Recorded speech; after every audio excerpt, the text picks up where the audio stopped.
Hello दोस्त, नमस्कार। एक बार फिर से आपका स्वागत है इस कॉन्सेप्ट क्लास में। और इस कॉन्सेप्ट क्लास में आज एक बहुत छोटा सा बहुत इंपॉर्टेंट सा टॉपिक है जिसमें मजदूरी टॉपिक है। मजदूरी मतलब जो आपने टाइम एंड वर्क में एक टाइप पढ़ा है सर, मजदूरी वाले क्वेश्चंस आते हैं। मात्र 2-4 सवाल में वो चीज़ आपके सामने क्लियर हो जाएगी। मतलब आरपीएफ कांस्टेबल या एसएससी जीडी के लिए मैं बात करूं तो जो क्वेश्चन इसमें प्रीवियस ईयर्स में देखे गए हैं उसके आधार पर मैं आपको बताऊंगा कि जो बहुत इंपॉर्टेंट चीज़ है।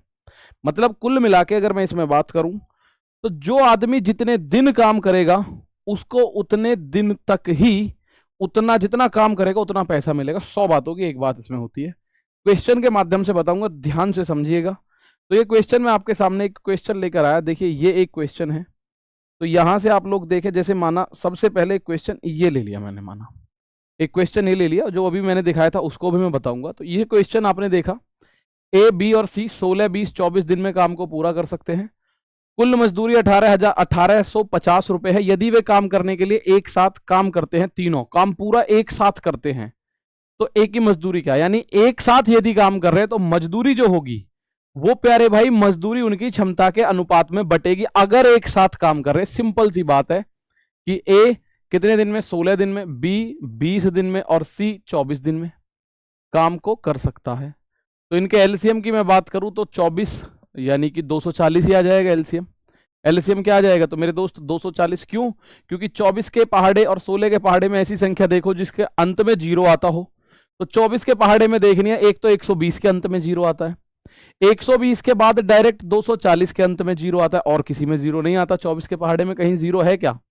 24 पंजे 120 है, 24 धाम 240, इनमें जीरो है। तो 120 16 से कटता नहीं है तो हम यहां 240 लेंगे। 16 का भाग 240 में दिया, 16 एकम 16 बचा, आप बोलोगे 8, 16 पंजे 80। 20 का भाग 240 में दिया तो 12 बार और यहां 24 का भाग दिया तो 10 बार। तीनों ने यदि एक साथ काम किया है तो इस अनुपात में पैसे मिलेंगे। यानी ए को कितने रुपए मिलेंगे? ए को मिलेंगे 15, बी को मिलेंगे 12 और सी को मिलेंगे 10। तो कुल मिला के अगर 15, 12, 27 और 10 37 रुपए होते तो भैया 37 में से इसे 15 मिलते, इसे 12 मिलते, इसे 10 मिलते। लेकिन दोस्त रुपए हैं 1850 टोटल। तो 37 रेशियो का मान 1850। अब 18.5 का डबल होता है 37, तो इसका मतलब ये 5 गुना, एक रेशियो का मान 50 आ गया। जिसका ये पूछे आप उसका बता दो। एक ही मजदूरी यहां 50 की गुना कर दो, 15 पंजे 75, एक ही मजदूरी 750 रुपए। एक ही मजदूरी 750। तो आप बोलोगे सर इसमें इंपॉर्टेंट क्या था या इसमें अलग क्या था? अलग कुछ नहीं था। अलग किन में है वो क्वेश्चंस भी मैं दिखा रहा हूं अभी। बस सीधा सिंपल है, अगर तीनों ने मिलकर एक साथ काम किया है तो उस काम को करते समय तीनों की क्षमता के आधार पर उनमें पैसे बांट दो, क्योंकि तीनों का समय बराबर है। मेन चीज, अगर समय ऊपर नीचे है तो उनको पैसा भी ऊपर नीचे मिलेगा। जैसे एक क्वेश्चन अभी और मैं दिखाता हूं, 2-3 क्वेश्चन देखेंगे। ए एक काम 8 दिन में कर सकता है, बी 10 दिन में कर सकता है तथा सी उसी कार्य को 12 दिन में। ये तीनों उस कार्य को एक साथ मिलकर करते हैं, 7400 रुपए लेते हैं। बी का हिस्सा बताओ। तो मेरे भाई ए करता है कितने दिन में? 8 दिन में। बी करता है 10 दिन में और सी करता है 12 दिन में। सी करता है 12 दिन में। तो मैं इसको ऐसे भी लिख सकता हूं, ए बी और सी। ठीक है, इनके समय का जो रेशियो है, समय का रेशियो है 8, ए का, बी का 10, सी का 12। इन तीनों का एलसीएम यदि आप देखेंगे तो एलसीएम आ जाएगा 60। अब क्षमता कितनी होगी? क्षमता मेरे दोस्त इस तरह हो जाएगी 60 भाग 8, या 60 की बजाय क्या आ जाएगा 120। 60 भाग 120, 120 भाग 8 करोगे तो ये 15, 120 भाग 10 करोगे तो 12, 120 भाग 12 करोगे तो 10। इनकी क्षमताओं का रेशियो मेरे पास आ गया 15, 12, 10। तो कुल मिला के फिर वही बात हो गई, कुल मिला के फिर वही बात हो गई। ये तो टोटल 37 रेशियो बना भाई। 15, 12, 27, 10, 37। 37 रेशियो का मान उसने बोला कुल मिला के 7400 रुपए हैं। तो एक रेशियो का मान 37 दूनी 74 होता है, एक रेशियो का मान 200। पूछा किसका? बी का हिस्सा। तो 12 में 200 की गुणा करो, 12 दूनी 2400। बी का हिस्सा कितना हुआ? तो प्यारे भाई बी का हिस्सा हो गया 2400। सिंपल बात। एक और सवाल देख लेते हैं। मतलब अभी तो बिल्कुल जैसे सारे मिलके काम कर रहे हैं तो उनकी क्षमता के आधार पर पैसे बांट रहा हूं मैं, अलग कुछ नहीं कर रहा। ए अकेले ने एक काम पूरा किया होता तो वह काम करने के लिए 63 घंटे लेता। बी का हिस्सा क्या होगा? ये बी है भाई, बी का हिस्सा क्या होगा? बी का हिस्सा क्या होगा अगर ए और बी एक साथ काम करके 36 घंटे में काम समाप्त करते हैं? इसके लिए 5950 रुपए का भुगतान किया गया। तो मेरे दोस्त अकेला ए कितना समय लेता है 63 घंटे, और ए और बी मिलके कितना समय लेते हैं 36 घंटे। तो इनके समय का रेशियो कितना बना, अगर मैं बात करूं 9 सत्ते 63 और 9 चौक 36, ठीक है। तो इनकी क्षमता का रेशियो तो एक दूसरे के अपोजिट हो जाएगा, इसका मतलब 4:7। भाई क्षमता और समय एक दूसरे के अपोजिट होते हैं। टाइम एंड वर्क में मैं ये मान रहा हूं कि आपने बात पढ़ी हुई है। तो इसमें आप देखो सर, ए का क्षमता 4 है और ए और बी की 7 है, तो भाई 4 तो इसकी ही है, तो 7 कैसे हुई, बी की क्षमता 3 है, बी की क्षमता कितनी हो जाएगी 3 हो जाएगी। तो टोटल हिस्से में आपको क्या बताना है, तो ए और बी एक साथ काम करे, बी का हिस्सा बताना है। बी का हिस्सा 5950 है, जबकि दोनों का मिलके क्षमता आ रही है 7 और बी का हिस्सा 3 है, तो 3 से गुना कर दो। ए का हिस्सा पूछे तो 4 से गुना करोगे, 7 का भाग इसमें दोगे, 7 अट्ठे 56, 7 अट्ठे 56, बचा 3, 7 पंजे 35 और 0, 8 तिया 2450 तिया 150, तो 2550 बी का हिस्सा हो गया। सिंपली कितना हो गया 2550। अब आप बोलोगे सर ये तो बिल्कुल ही सिंपल है, इसमें तो कुछ है ही नहीं। क्वेश्चन कहां चेंज होता है मैं आपको बता देता हूं। चलो क्वेश्चन में फर्क कहां आता है, जैसे ये क्वेश्चन है, दो लोग ए तथा बी एक काम को 20 और 15 दिन में कर सकते हैं। वे एक काम को पूरा करने के लिए 15,000 रुपए में ठेका लेते हैं। यदि इस पर ए अकेला काम शुरू करता है तथा 6 दिन के बाद बी भी कार्य में शामिल होता है, तो पूरा कार्य समाप्त होने में ए का हिस्सा ज्ञात करो। मतलब कितने रुपए ए को मिले ये बताना है मुझे। तो भाई दोनों ने अलग अलग समय काम किया है। देखो पहली बात, अकेला ए कर सकता है 20 दिन में, अकेला बी कर सकता है 15 दिन में। एलसीएम लूंगा 60 आएगा, 20 तिया 60, 15 चौका 60। अब कह रहा अकेले ए ने काम शुरू किया, एक बात समझिएगा, और कितने दिन काम किया 6 दिन। तो अकेले ए ने कितना काम कर दिया, 3 6 18 काम तो ए ने कर दिया। तो 6 दिन तो ए ने यहां कर दिया, कितना काम कर दिया ए ने 18। अब उसके बाद बी भी शामिल हो गया, तो शेष काम पे बी भी होगा। तो शेष काम ए और बी मिलके करेंगे। शेष काम कितना बचा, आप बोलोगे सर टोटल है 60, उसमें से ए ने 6 दिन में 18 कर दिया, तो बचा काम 42। अब ए और बी मिलके काम को करेंगे कितना, 42 काम है। ए और बी एक दिन में कितना करते हैं, 4 और 3 7 काम। भाई ए और बी मिलके एक दिन में कितना करते हैं 7 काम, तो 6 दिन इनको यहां लगे। तो मेरे भाई आप एक बात बताओ, टोटल मिला के ए ने कितना काम किया, ए ने कितना काम किया, जितना काम किया उतना। अब 3 और 4 के अनुपात में मत बांट देना, कभी 3 4 में बांट दो। ए ने कितना काम किया, तो आप बोलोगे सर ए ने 6 दिन तो यहां काम किया और 6 दिन ये रहे।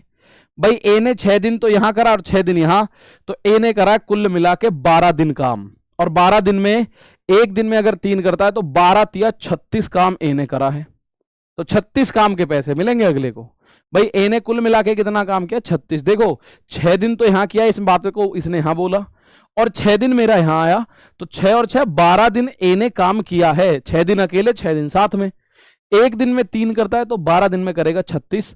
60 में से इसने 36 करा है, तो इसने करा होगा 24। भाई 6 दिन बी ने भी तो किया है, बी एक दिन में करता है 4 काम, तो 4 छिंग 24। तो आप बोलोगे सर ये कितना आ गया, इसको अगर मैं काटूं तो 12 तिया 36, 12 दूनी 24। दोनों का देखो कुल मिला के 5 रेशियो आ रहा है, लेकिन कुल मिला के है 15,000 रुपए हिस्से में। तो एक रेशियो का मान हो गया मेरे दोस्त 3,000। पूछ किसका रहा है, ए का हिस्सा, तो 3 का 3 गुना करोगे 9,000 रुपए ए को मिले, जबकि ए की क्षमता कम है। आप देखो ए की क्षमता 3 है, बी की क्षमता 4 है, तो उसके बावजूद भी 15 में से 9,000 ए के हिस्से में है। क्यों, क्योंकि ए ने काम ज्यादा करा है। टोटल 60 काम था, उसमें से ए ने 36 करा है, बी ने कुल 24 काम किया है। चलो एक बार और देखना इसको, एक और सवाल मैं आपको बताता हूं, ध्यान से देखो। एक और सवाल बता रहा हूं, ए बी और सी 10 20 तथा 30 दिनों में एक कार्य को पूरा करते हुए तीनों मिलकर उस कार्य को करने के लिए 8,000 रुपए में ठेका लेते हैं। तो मैं तो यहां पहले लिख लूं, ए करता है 10 दिन में, बी करता है 20 दिन में, और सी करता है प्यारे भाई 30 दिन में। तीनों का एलसीएम हो गया 60। तो ए की क्षमता तो आई 6, 60/10, बी की क्षमता 3 और सी की क्षमता 2। मैं ये उम्मीद कर रहा हूं कि ये वाला पॉइंट आपको पता होगा, ठीक है। अब तीनों इसको 8,000 में करने का ठेका लेते हैं। अब आगे कह रहा है ए तथा बी मिलकर 6 दिन काम करते हैं। ए और बी मिलकर 6 और 3 9 काम करते हैं रोज, लेकिन 6 दिन में ये करेंगे 54 काम। तो इन्होंने 54 काम कर दिया 6 दिन के अंदर, फिर छोड़कर चले जाते हैं, शेष काम सी करता है। टोटल 60 था, तो आप एक बात बताओ, ए और बी 6 दिन काम करा, ए 6 दिन में कितना काम करेगा, ध्यान से बताना जरा। भाई ए 6 दिन में कितना काम करेगा, ए करेगा 6 दिन में 6 छिंग 36 काम, ए करेगा 36 काम, तो उसको 36 काम के पैसे दे दो। बी भी उसके साथ 6 दिन है, तो बी ने 6 दिन में किया 18, बी को 18 काम के पैसे दे दो। 36 और 18 हो गए 54, टोटल काम 60 है, 60 में से 54 इन दोनों ने कर दिया, तो सी ने कितना किया, सी ने तो कुल ही 6 काम किया। तो आप बोलोगे 6 छिंग 36, 6 तिया 18, 6 एकम 6, यानी 6 और 3 9 और 1 10 रुपए होंगे ना, तो ए को 6 रुपए मिलेंगे, बी को 3 और सी को 1 रुपया। ठीक, अब यहां से आप एक बात बताओ, 10 रेशियो का मान वो कह रहा है दोनों तीनों के पास है 8000 रुपए, तो एक रेशियो का मान 800, सी का हिस्सा पूछा है तो सी का हिस्सा मेरे दोस्त 800 एकम 800 रुपए, सी का हिस्सा पूछ रहा है तो सी का हिस्सा कितना होगा 800। जो जितने दिन काम कर रहा है उसको उतने दिन पैसे दिए जा रहे हैं, उतने दिन के पैसे दिए जा रहे हैं, क्षमता से बहुत ज्यादा। ऐसा नहीं है कि जो क्षमता है उसी में बांटो, जिसने जितने दिन काम किया। जैसे इस सवाल में मैं बता रहा हूं, ए और बी ने मिलकर 6 दिन काम किया, ए एक दिन में 6 करता है, 6 दिन में 36 काम इसने कर दिया। बी एक दिन में 3 करता है, 6 दिन में 18 काम इसने कर दिया। तो 36 और 18 54 काम तो ये हो गया। 60 में से अगर 54 हो गया तो बचा 6 काम सी ने कराओगे, ये तो अंडरस्टूड है, समझने की बात है बस। तो 36 18 6, अब इसने सबसे ज्यादा काम किया तो सबसे ज्यादा पैसा इसका, इसने दूसरे नंबर पे काम है तो इसका दूसरे पे, इसका तीसरे पे काम है तो इसको तीसरे नंबर पे। ठीक है, तो ये आपके सामने आ गया। एक क्वेश्चन और कर लेते हैं, उसके बाद होमवर्क में आपको सवाल दे दूंगा भाई। ठीक है, एक क्वेश्चन और, फिर उसके बाद होमवर्क में सवाल।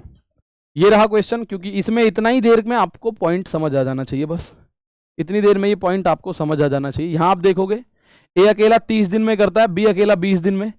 ए बी को 6000 रुपए की ए और बी को 6000 रुपए की मजदूरी मिलती है। सी की मदद से 10 दिन में काम पूरा हो गया, सी कितना पैसा, सी को कितना पैसा दिया जाएगा। तो मेरे दोस्त आप सिंपली बोलोगे सर ए 30 दिन में कर सकता है, बी कर सकता है आपका 20 दिन में। दोनों ने मिलकर 6000 में ठेका लिया, सी भी साथ में लगा लिया और तीनों को मिलकर 10 दिन में काम तीनों ने निपटा दिया।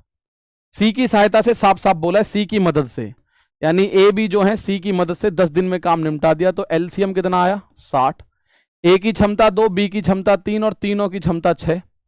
तो यहां से आप ए बी सी तीनों की क्षमता समझ गए होगे। सर ए की जो क्षमता है वो 2 है, तीनों ने एक साथ काम किया, 10 दिन में काम निपटा दिया, तो काम तो एक साथ ही करा है।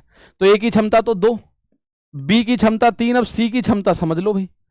सी की क्षमता देखो 2 और 3, ए ने यहां भी 2 काम किया होगा, बी ने 3, लेकिन हो रहा है 6, तो सी ने कितना किया होगा 1, तो सी की क्षमता 1। तो कुल मिला के इन्हें पैसा मिलेगा, ए को 2, बी को 3, इसको 1, तो 6 रेशियो पैसा मिलेगा। लेकिन वो कह रहा है 6000 मिलेगा जी, तो उम्मीद है एक रेशियो का मान 1000 तुरंत निकालोगे। तो सी को कितना मिलेगा, 1 का मान 1000 ही होता है सर जी, तो सी को तो 1000 मिलेगा। तो ये रेशियो हमारा जो मजदूरी बांटने का है, किस तरह से हम मजदूरी को बांटेंगे, जो जितने दिन काम करेगा उसको उतने दिन का पैसा मिलेगा। ठीक है, तो ये रहा आपका होमवर्क का सवाल, इसमें जरूर बताना क्या इसका आंसर होगा। ठीक है भाई, तो ये रहा होमवर्क का सवाल। ऐसे ही और अभी आपके सामने अभी बहुत जल्दी आरपी सीआई के कंपाउंड इंटरेस्ट के किस्त वाले क्वेश्चंस होंगे और कंपाउंड इंटरेस्ट के और कुछ क्वेश्चंस होंगे, उन्हें भी हम देखेंगे। तो आज के लिए इतना ही है दोस्त, होमवर्क में इस सवाल को देखना, आप कमेंट करना, क्लास कैसी लगी ज़रूर बताना और जुड़े रहिए ऐसी ही और क्लासेस के लिए रोजगार विद अंकित के साथ। थैंक यू, नमस्ते, जय हिंद, जय भारत।